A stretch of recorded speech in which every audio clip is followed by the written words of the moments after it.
मुझे लग रहा है स्टूडेंट्स के साथ ना बहुत ज़्यादा अन्याय हो रहा है। उनके साथ इनजस्टिस हो रहा है। उनका जो फ्यूचर है उसके साथ खिलवाड़ किया जा रहा है। क्यों? भाई जब आपको पता था कि पेपर लीक हो चुका है, 2 जगह एफआईआर भी रजिस्टर हुई थी, तो आप मानने के लिए तैयार क्यों नहीं है? क्यों ये नहीं मानते कि इसमें लीकेज हुई है? क्यों नहीं मानते कि ये सिस्टम रोबस्ट नहीं था और यहाँ पे लीकेजेस के चांसेस हैं?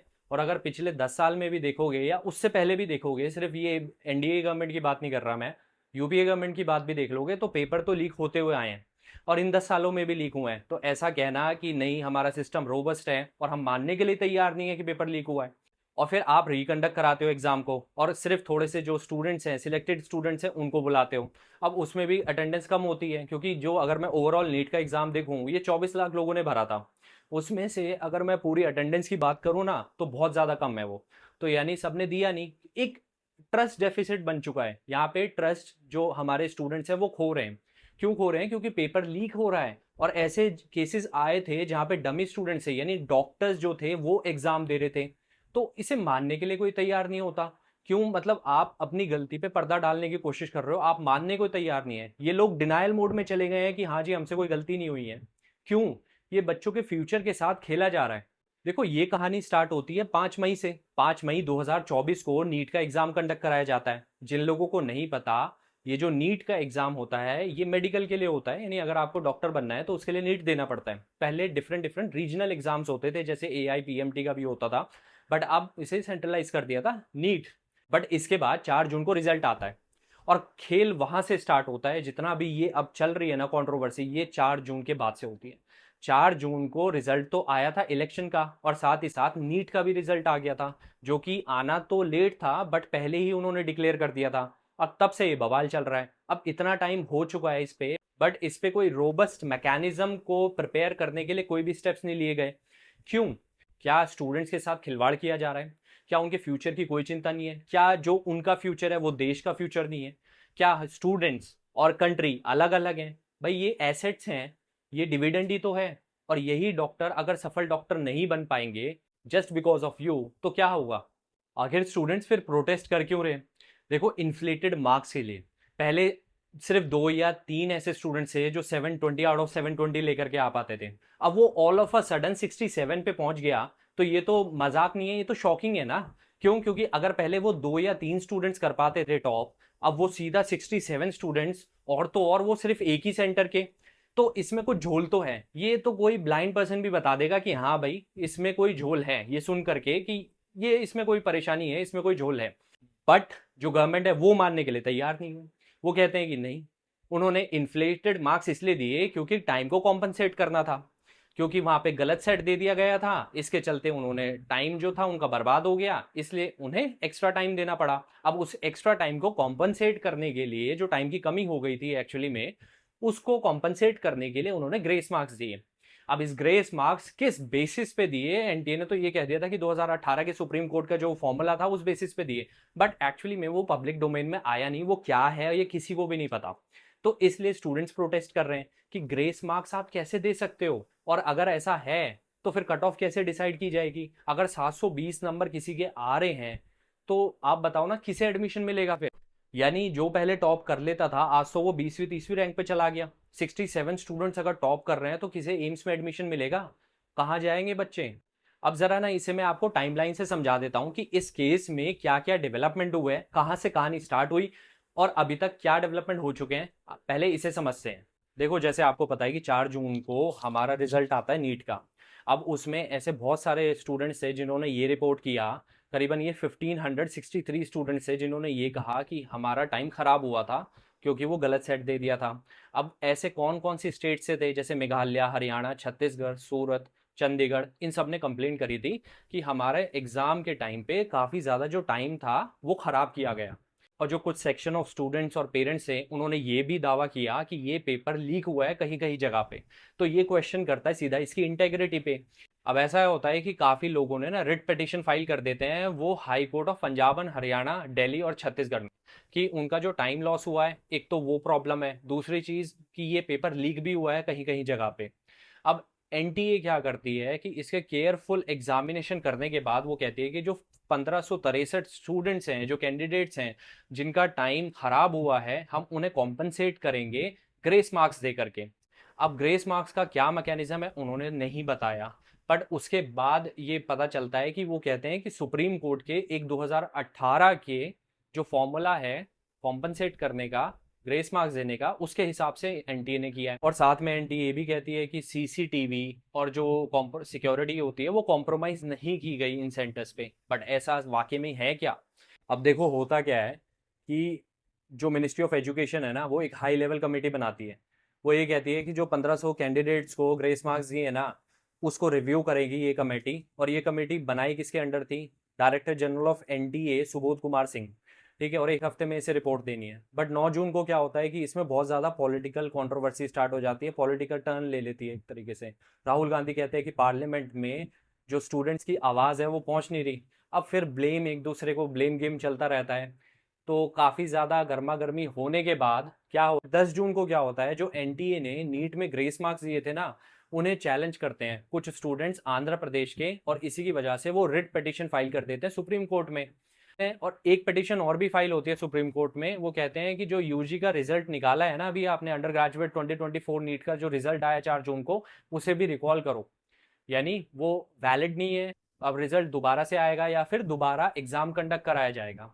बट 11 जून को क्या होता है, सुप्रीम कोर्ट एक नोटिस इशू करती है एनटीए को और रिस्पॉन्स मांगती है, जो भी प्ली फाइल हुई है, कि जो नीट यूजी एग्जामिनेशन है उस पर काफी ज्यादा पेपर लीक्स और इरेगुलरिटीज के क्लेम किए जा रहे हैं, यानी जो उसकी सैंक्टिटी है वो अफेक्ट हुई है, इस पे हमें जवाब दो। बट साथ ही साथ सुप्रीम कोर्ट ये कहती है कि काउंसलिंग का जो प्रोसेस है वो चलेगा, उसे नहीं रोका जा सकता। किसके लिए? जो एमबीबीएस और बीडीएस और जितने भी कैंडिडेट्स हैं जो कि सक्सेसफुल कैंडिडेट्स हैं, उनकी काउंसलिंग होगी।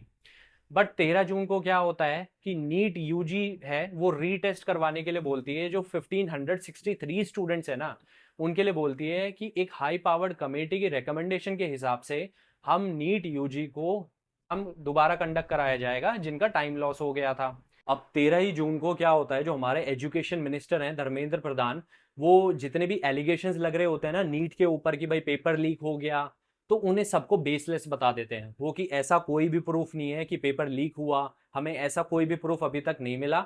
और एनटीए में इवन जो करप्शन के चार्जेस लग रहे हैं वो भी बेसलेस हैं, अनफाउंडेड है, क्योंकि उनके ऊपर कोई भी अभी हमें प्रूफ मिला नहीं।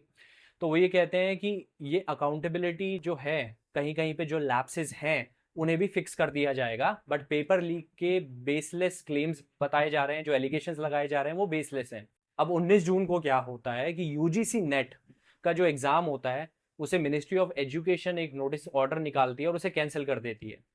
मिनिस्ट्री ऑफ एजुकेशन क्या कहती है कि इस केस को सीबीआई के हाथ में दे दिया गया है, और कुछ इनपुट्स के हिसाब से हमें लग रहा है कि जो एग्जामिनेशन की इंटेग्रिटी है वो कहीं ना कहीं कॉम्प्रोमाइज हुई है, इसलिए हम उसे कैंसिल कर रहे हैं कि हम एक फ्रेश एग्जामिनेशन साइकिल स्टार्ट करेंगे।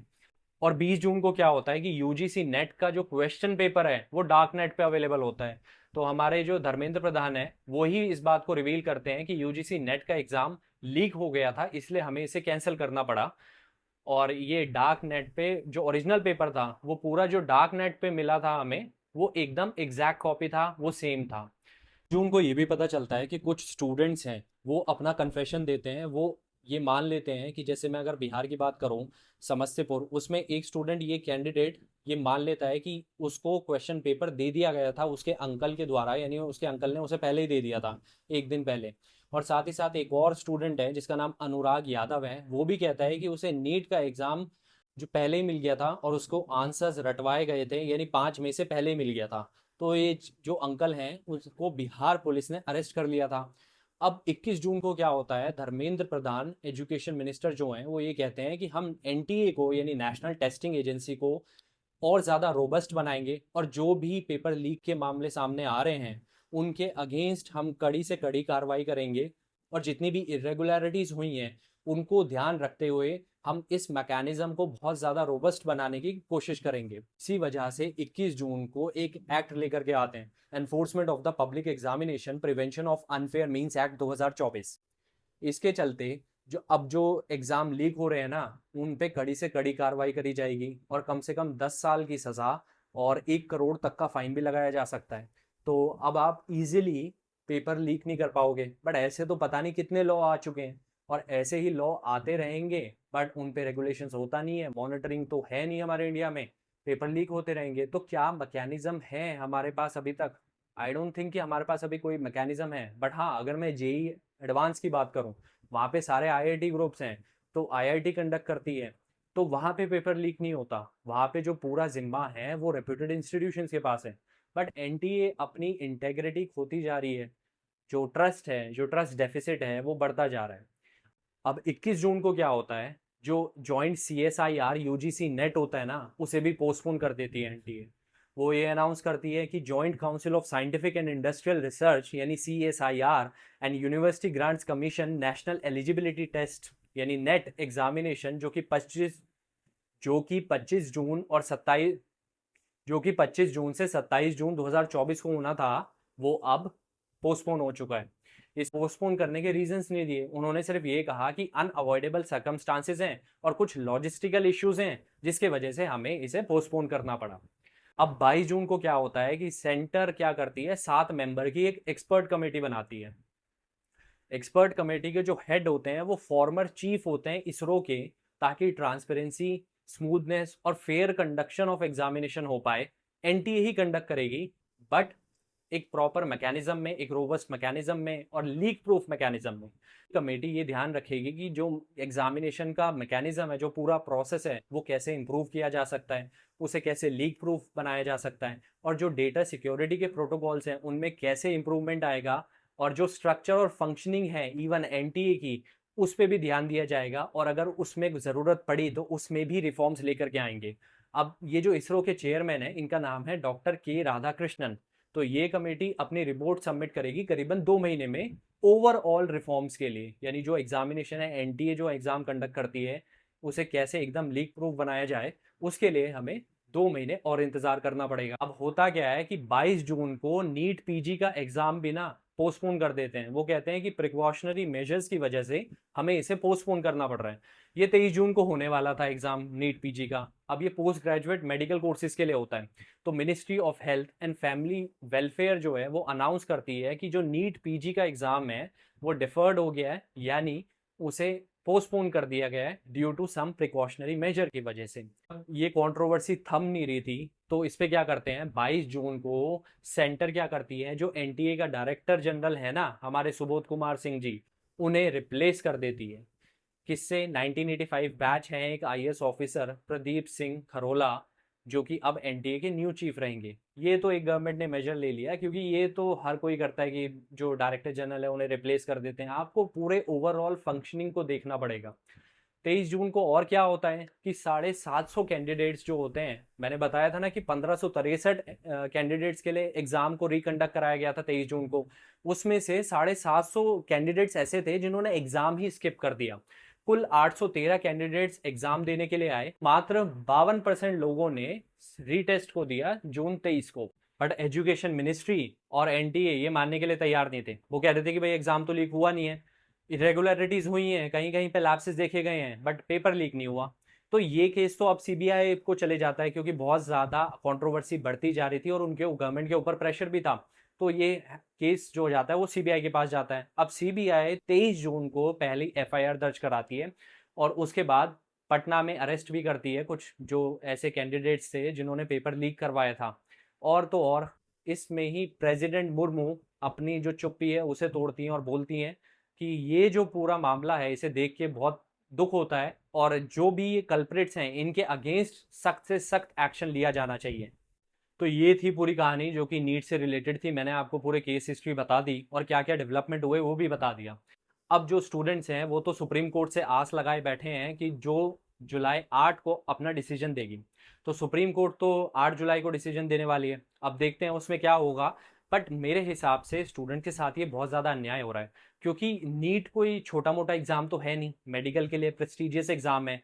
और तो और इसके लिए लाखों लोग प्रिपेयर करते हैं, दिन रात मेहनत करते हैं, और 3-3 4-4 साल भी लगा देते हैं। तो उनकी तो मेहनत वेस्ट जा रही है ना। अगर कोई 720 में से 720 लेकर के आ गया मार्क्स, तो उन लोगों के साथ तो अन्याय है ना, ये तो चीटिंग हो गई। ये कैसा अन्याय हुआ कि जो कॉम्पिटिटर्स हैं, आप सेम ही एग्जाम दे रहे हो, सेम ही लेवल का एग्जाम है, बट एक 72 मार्क्स लेकर के आ गया, और एक जो अपनी मेहनत से लेके आया, मान लो 600 भी लेके आ गया, 550 लेके आ पाया, बट उसका एडमिशन होना मुश्किल हो जाएगा अब, क्योंकि 67 स्टूडेंट्स ऐसे हैं जिनके 720 मार्क्स आए हैं। तो ये शॉकिंग तो है, ऊपर से ग्रेस मार्क्स आपने दिए। तो ये जो कंट्रोवर्सी हुई है पूरी, ये इस पे कितनी सच्चाई है ये तो मैंने आपको बता दी कि जब सीबीआई भी इसमें आ गई और उसने अरेस्ट भी कर लिया तो पेपर तो लीक हुए, इरेगुलरिटीज तो हुई हैं। अब तो सिर्फ सुप्रीम कोर्ट से आस है स्टूडेंट्स को कि वो क्या डिसीजन देती है। सुप्रीम कोर्ट इस पे 8 जुलाई को देखो हियरिंग करेगी, उसमें देखेंगे कि क्या होता है।